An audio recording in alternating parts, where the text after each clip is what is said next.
मन को परमानंद का द्वार खोलना नहीं आया, वो यही है अंदर है। कल चर्चा की थी कि जैसे एक मकान, उसके अंदर कमरा, कमरे के अंदर भुइंधरा, वहां बैठा हुआ है चिदानंद स्वरूप, वहां प्रवेश करना है। वो दरवाजा गुरु कृपा से प्राप्त मंत्र और नाम के निरंतर चिंतन से प्राप्त हुए ज्ञान से खुलता है, और वो तिजोरी खुली तो माला माल हो जाओगे, और वो बंद रही तो हम आपको कह रहे हैं कि इतना इतना सब कुछ है, लाखों लोग उनकी दंडवत करते हैं, वो दंडवत करने योग्य हैं, पर मन की जो स्थिति चाहिए वो नहीं है। क्यों नहीं? क्योंकि जो मन की स्थिति पहुंचाता है वो नहीं है। वो क्या है? अव्यावृत भजनात्। गोस्वामी जी की, तुलसीदास जी की बात बिल्कुल, आप चाहे जिस मार्ग के पथिक हो, सच्ची बात समझ लीजिए। बारी मथे घृत होए बरु, सिकताते बरु तेल, और बिनु हरि भजन न बहुतरी या सिद्धांत अपेल। बिना निरंतर भजन के बात नहीं बननी है। बहुत सुंदर वर्णन। हे मन, तुम कहीं भी हो, भागने की जरूरत नहीं। इसे बहुत अच्छे से समझा जाए। आप कहीं भी विश्व में भागकर चले जाएं, यदि भजन नहीं हो रहा तो आपका मन निर्विकार नहीं होगा, और विकारी है तो आप गंगा में खड़े होकर भी शांति नहीं पाएंगे। करोड़ों गंगा जी इस वृंदावन की रजकण की समानता नहीं कर सकती। गंगा जी भगवान के चरणारविंद का धोवन है, चरणामृत, और स्वयं प्रभु प्रेम स्वरूप प्रियालाल यहां खेलते, तो समानता कैसे हो सकती है? क्या आपको वृंदावन में जो वृंदावन का प्रभाव है अनुभव में आ रहा है? हर समय प्रेम उमगन, हर समय रूप माधुरी की छकन नहीं है। क्यों? क्योंकि नाम जप नहीं। जितना नाम जप करेंगे उतना ही प्रकाश होगा, और वो यहां आप आओ या ना आओ। कल किसी साधक ने प्रश्न किया, जब मैं वृंदावन वास की बात सोचता हूं तो मेरा भाव कम हो जाता है, क्योंकि मेरी क्षमता नहीं कि मैं यहां के गुण दोषों से अपने मन को बचा पाऊं। जब मैं दोष देखता हूं तो मेरा भाव बिगड़ता है, इसलिए दूर रहकर जब मैं वृंदावन का भाव करता हूं तो बहुत रोना आता है वृंदावन के लिए। तो आपका इस पर क्या आदेश है? वृंदावन के प्रति भाव और चिंतन बने, बस यही खास बात है। रहो दूर, वृंदावन को चिंतवन यह दीप और बार, कोटि जन्म के अघतमय काट करे उजियार। और यहां बसकर दूसरों पर दोष दर्शन करके निंदा आदि करोगे तो पतन हो जाएगा। ठीक है, तुम कभी मत आओ, दूर रहो, सत्संग सुनो, वृंदावन का भाव करो। एक दिन ऐसा आएगा कि रोकर भाग कर आओगे, तब तुम्हें वृंदावन अपने प्रभाव से प्रभावित करके चिदानंद दृष्टि देगा। खूब पहले भजन करो। ये कोई साधन भूमि नहीं है, ये सिद्ध भूमि है, ये प्रेम भूमि है। यदि आपका भाव बिगड़ता हो तो हम कह रहे भाव बनाओ। भावोत्सवेन भजताम रस कामधेनुम, जैसे बने वैसे भाव बनाओ। और अगर ये भाव बन जाए कि वृंदावन के बिना हम जी नहीं सकते, तब तो हो गया। फिर क्या है? फिर कोई जरूरत नहीं। बिल्कुल बिल्कुल आप समझ लो, कोई जरूरत नहीं किसी साधन की। सब इसी भाव से ऐसे दिव्य साधन होते रहेंगे जो कोई अहंकारी कर ही नहीं सकता साधन। करो मन श्यामाजू सो नेहा, बस एक बात मान लो, हमारे माई श्यामाजू को राज मान लो, फिर आप जान जाओगे और देख लोगे इस मंत्र का क्या प्रभाव है। ये सब एक एक अक्षर मंत्र है। श्याम श्यामा प्रगट प्रगट अक्षर निकट प्रगट रस स्रवत अति मधुर बानी। ये हम जो चिल्लाते हैं ना, हमारे माई श्यामाजू को राज, ये कोई साधारण बात नहीं। देख लेना आप, इसका प्रभाव देख लेना। तुम अपने घर में रहकर ही प्राप्त कर सकते हो। तुम्हारी सामर्थ्य नहीं कि आप हर महीने 2 महीने में वृंदावन आओ। जब आपको भगवान कृपा करे, महारानी जो करुणा करे, तब आ जाओ। वृंदावन आना कोई खिलवाड़ समझते हो? अत्यंत कृपा जब होती है, जिनको वृंदा विपिन है, कृपा की नहीं की हो, तब वहां यहां आना, यहां दर्शन करना, यहां रहना हो सकता है। आओगे तो जो पाप ऐसा है वो जलाने लगेगा। कोई विरला ऐसा है जो श्रीधाम वृंदावन में निर्दोष दृष्टि करके भगवत भाव में डूबता है। नहीं, ये राजधानी है, यहां सैनिक नहीं, यहां सुभट है, सेनापति यहां है, यह सर्वत्र काम प्रहार करता है, लेकिन यहां स्वयं काम मौजूद है, क्रोध यहां मौजूद। ये जैसे राष्ट्रपति भवन की विशेष सुरक्षा, ऐसे ही ये सब भगवत पार्षद है, काम क्रोध लोभ मोह मद मत्सर इनका घेरा लगा हुआ है। ऐसे प्रवेश थोड़ी होता है चिदानंद वृंदावन धाम में। इन पर पूर्ण विजय प्राप्त वो श्यामाजू के गोरे चरणारविंद की ठसक से होती है। परम शीतल माश्रयामी, जब इन चरणों का आश्रय लेते इतनी शीतलता होती, काम आदि का कोई भी प्रभाव नहीं पड़ता। साधना करके भी इनको निष्प्रभावित नहीं कर पाया गया, और गोरे चरणारविंद की ठसक आते ही ये तिनके के समान हो गए। जो त्रिभुवन विजेता काम क्रोध लोभ है, ये तिनके के समान हो गए।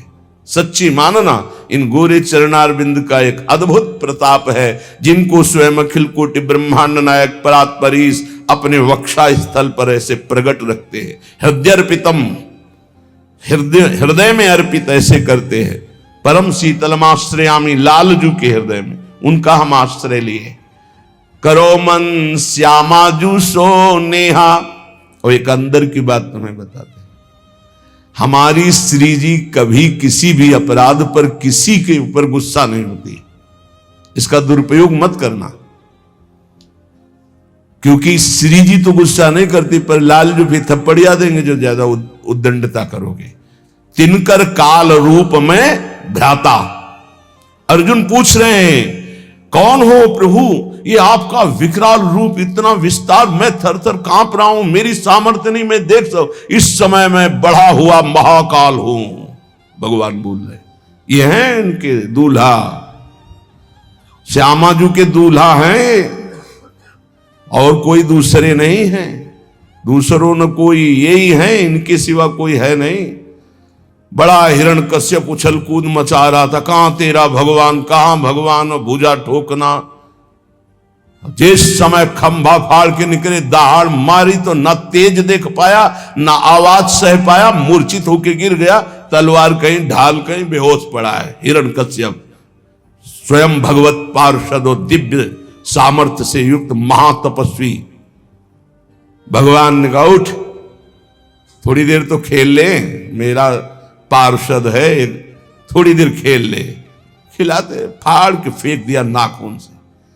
ये दूल्हा ही है इनके, और कोई नहीं है। वही अपने अंश से सब प्रकाशित होते। श्यामाजू को गुस्सा नहीं आता, पक्की बात है, पर उद्दंडता मनमानी करोगे तो न्यायाधीश तो लालजू हैं, बात ध्यान रखना। और लालजू जिनके दरबार में न्याय प्राप्त करते हैं, वो हमारी सी लाडली जू है। वहां का न्याय श्री जी की मुस्कान से होता है, और न्याय की बात सुनाने के लिए सखियां हैं। न्याय पर्यो ललिताजू के आगे वहां निर्णय होता है।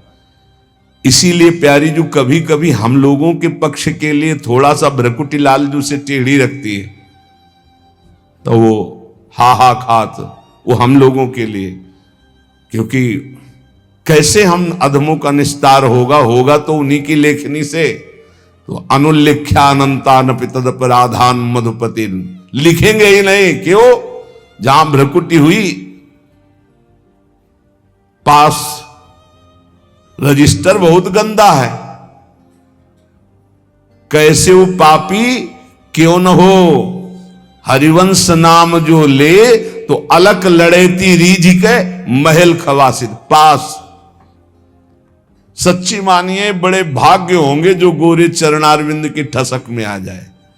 जैसे एक प्रश्न ने, अब कुछ बातें ऐसी होती जो कैसे बोले कि आप जगदम्बा और राधा जी में क्या भेद करते हैं? राधा जी ही जगदम्बा है, जगदम्बा ही राधा जी हैं। तो सिद्धांत की शैली से बोले तो हां, क्योंकि स्वामिनी जी के ही अंश से अनंत शक्तियों का प्रादुर्भाव हुआ है।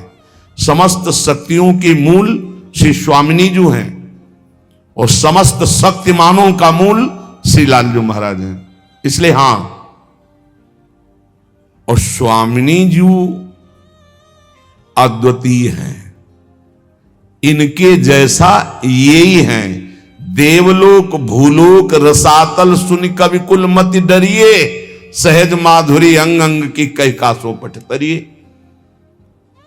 एक अंग छटा में से सब महान शक्तियों का प्रादुर्भाव हुआ। त्रिपुर सुंदरी आदि जितनी दैवी शक्तियां हैं हमारी महारानी जी के अंश से, एक अंश से निकली, एक छटा में से। हमारी प्यारी जू की महिमा को, प्यारे जू की कृपा से जब आप जानोगे तब समझ पाओगे। पर मान लो, अम्मा ने कहा ये बप्पा है तो मान लिए, बिना तर्क के। तुम जान भी नहीं सकते थे कि तुम्हारे बाप कौन है, तुम्हारी मां ही बताई। मां को ही परिचय है सही माने में कि पिता कौन है, तो बताया। हमने कभी संशय नहीं किया और जीवन भर मान लिया हमारे बाप जी हैं। ऐसे गुरु हमारी मां है। तो हमारे असली जनक कौन है, ये गुरुदेव रूपी मां बताती है। तो मान लो, उसमें तर्क मत करो। मंत्र मूलम गुरु वाक्यम, ये तेरा मेरा मत करो, नहीं समझ पाओगे। कुछ बातें होती जो छाती में छुपाई जाती, बोली नहीं जाती, और वो शरणागत के हृदय में अपने आप ट्रांसफर हो जाता बिना बोले, वही ठसक आ जाती। मान लेना हमारी ये बात। कुछ बातें हम नहीं बोल सकते जो हैं अंदर, शब्द में ताकत नहीं कि हम वो शब्द में लाश पावें, शब्द में सामर्थ्य नहीं। रोम रोम जो रसना होती, तो तेरे गुण न बखाने जात, कहा कहो एक जीव सखीरी बात की बात की बात। कैसे बताऊं? कोटि कोटि रसना जो रोम रोम प्रति होई, प्यारी जू के रूप को न प्रमाण कहो जाता। ऐसा सौंदर्य, ऐसा महात्मा, ऐसा करो मन श्यामा जू सेहत। हमारी प्रार्थना मान लो, कलिकाल है, इस कलिकाल में बहुत जोर की कृपा की आंधी चली है, निकल चलो। गोरे चरणारविंद के प्रभाव से निकल चलो। श्री धाम वृंदावन में बैठ के कहते हैं, बोले सत्य बोलना है तो मंदिर में चढ़ के बोलो। करोड़ों मंदिर यहां की समानता नहीं कर सकते, क्योंकि यहां एक कण की आकांक्षा शिव सनकादि करते हैं। यहां के एक रज कण की आकांक्षा जिनके मंदिर बनते हैं वो प्रभु करते हैं। औरों की तो बात जाने दो, जिनके चरण रखने की चौकी को ये सब नमस्कार करते। ध्येयम सदा परिभवंगम अभीष्ट दोहम तीर्थास्पदम शिव विरंत्यनुतम शरण्यम। वो स्वयं प्रभु प्रिया चरण रज जान के लुठत रसिक सिरमौर। तो यहाँ के समान हम यहाँ बैठ के बोल रहे हैं। और यमुना जी का पावन पुलिन है जहां आप बैठे हो। पहले यमुना जी परिक्रमा मार्ग के समीप से ही बहती थी, कालीदेह में देख लो। तो ये यमुना की धारा में ही बैठे हो। और यहां हम कह रहे हैं कि गोरे चरणारविंद का ठसक हृदय में केवल आ जाए, हमारे माई श्यामाजू को राज, वो पद मिलेगा जो बड़े बड़े योगी और मुनियों ने वांछना की पर पाए नहीं, क्योंकि तप प्रधान। और यहां ना हमारे पास तपस्या न साधना है, हम जैसे हैं श्यामाजू के हैं, बस इस बात से मिल जाएगी। भगवत ऋषि जी महाराज कह रहे, जैसे संप्रदाय की भक्ति और साधनाएं विविध प्रकार की, तो बोले संप्रदाय नवधा भगति। बहुत निर्मल भाव से सुनना उसको, कहीं क्यों में तर्क मत करना। संप्रदाय नवधा भगति, वेद ये सुरसरी नीर, ललिता सखी उपासना, यह सिंहिन को छीर, जो सिंहिन को छीर रहे कुंदन के बासन, कै बच्चा के पेट और घट करे विनाशन। भगवत नित्य विहार परे सबही के पर्दा, रहे निरंतर पास रसिक बर सखी संप्रदा। भगवत रसिक जी कह रहे, जो और भक्ति के संप्रदाय नौदा भक्ति का विशेष स्वरूप है, वेद के सिद्धांत है, ये सब गंगा की धारा है, जो चाहो डुबकी लगा लो। बोले ये सखी भाव की उपासना, वृंदावन नित्य विहार रस की भावना, बोले सिंघनी का दूध है। ये सिंघनी का दूध या तो कुंदन के बासन में, स्वर्ण के पात्र में रुकता है, या केवल बच्चा के पेट में और दूसरे की जगह रुकता नहीं। चाहे जैसा मोटा पात्र हो, छेद कर देगा, उसमें सामर्थ्य है। और किसी को पिला दोगे तो किसी के सामर्थ्य नहीं पचा सके, दो ही पचा सके, या स्वर्ण का पात्र और या सिंघनी का बच्चा। तो क्या बनना है? स्वर्ण का पात्र तो बन ही नहीं सकते, ललिता विशाखा आदि की स्थिति साधना के द्वारा प्राप्त कर लो, किसी के बस की बात नहीं। तो बोले बच्चा बन जाओ। बच्चा क्या होता है? आचार्य के शरणागत, आचार्य के शरणागत। किसी योग्य नहीं हूं और वास्तविक किसी योग्य नहीं हूं, बस श्यामाजू का ए सब बात बन गई। ये जो महारस है, ये तपस्या के द्वारा खुले हुए बुद्धि के नेत्रों से नहीं देखा जाता। हम पीछे चर्चा की, अगर आपको ध्यान हो, कि ये दो नेत्र हैं जो पार्थिव मायाकृत नेत्र हैं। एक नेत्र खुलते हैं ज्ञान चक्षु जो बुद्धि में होते, एक होते हैं प्रेम चक्षु जो हृदय में खुलते हैं। तो बड़े बड़े तपस्वियों के जो दिव्य दृष्टि संपन्न ज्ञान चक्षु वाले हैं, वो भी नहीं देख सकते हमारी श्यामाजू को, हमारे नित्य विहार रस को, क्योंकि इनके देखने का इन्हीं के पास है चश्मा, दूसरा नहीं है। जो दृष्टि है वो केवल श्यामाजू देती है, या श्यामाजू से लेके कोई सहचरी दे दे। भगवत ऋषि जी कह रहे, दाम बोलिए कितने का मिलता है चश्मा, हमको भी खरीदना है चश्मा नित्य विहार को। ऐसे चश्मा लगाओ, खुले नेत्रों देखो प्रिया प्रीतम कैसे विहार करे। अनसन पर भुज दिए विलोकत इंदु बदन बिबियोर, करत पान रस मत परस्पर लोचन त्रसित चकोर, छूटी लटन लाल मन करस्यो ये आके चित चोर, परिरंभन चुंबन मिली गावत सुरमंदर कल घोर। ये गा तो गए इतना, लेकिन देख करके इतना नहीं गा सकते। जब वो गान करते हैं युगल सरकार मिलकर, कौन ऐसा है जो होश में बना रहे? प्रिया प्रीतम गान कर रहे हैं। अरे गावत सुंदरी हरि सरस धमार, पुलकित खग मृग बहत नवारी। यमुना का प्रवाह रुक जाता है, पंछी मौन व्रत धारण की हुई मुनियों की तरह वो चश्मा से दिखाई देता है। और ये चश्मा की दुकान में नहीं मिलता है, श्यामाजू से मिलता है। और श्यामाजू से जो चश्मा लेने की भेंट है वो रसिक जन लेते हैं, और रसिक जन जो भेंट लेते हैं वो अनन्यता होती है। वो अनन्यता का स्वरूप है हमारे माई श्यामाजू को राज। एक दिन बोला था कि निकुंज जाने का पास है, आपके पास है, तो सबको बताया था कि क्या पास है? ये ठसक है हमारे माई श्यामाजू को राज, यही पास है, इसी पास में चश्मा मिल जाएगा। ये शर्त है कि लुभायमान प्रकृति, लुभायमान दिव्यताएं आपके सामने आएंगी, आपको स्वीकार नहीं करना श्यामाजू की चरणारविंद के सिवा, तब ये चश्मा मिलता है नित्य विहार का। कहां लगता है? पार्थिव नेत्रों में पार्थिव चश्मा लगता है, और दिव्य नेत्रों में दिव्य चश्मा लगता है।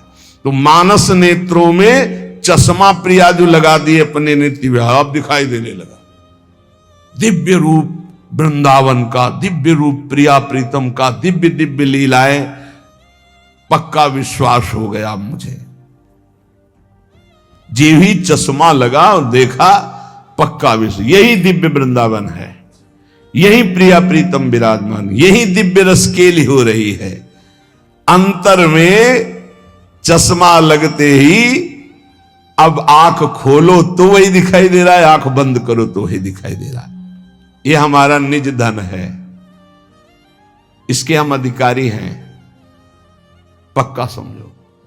अपने बाप की संपत्ति का मूर्ख बेटा भी सरकारी ढंग से भी, कानूनी तौर तरीके से वो अधिकारी हो जाता है, लेकिन पड़ोसी का बहुत लड़का विद्वान हो तो भी नहीं होगा, अपना लड़का हो जाता है।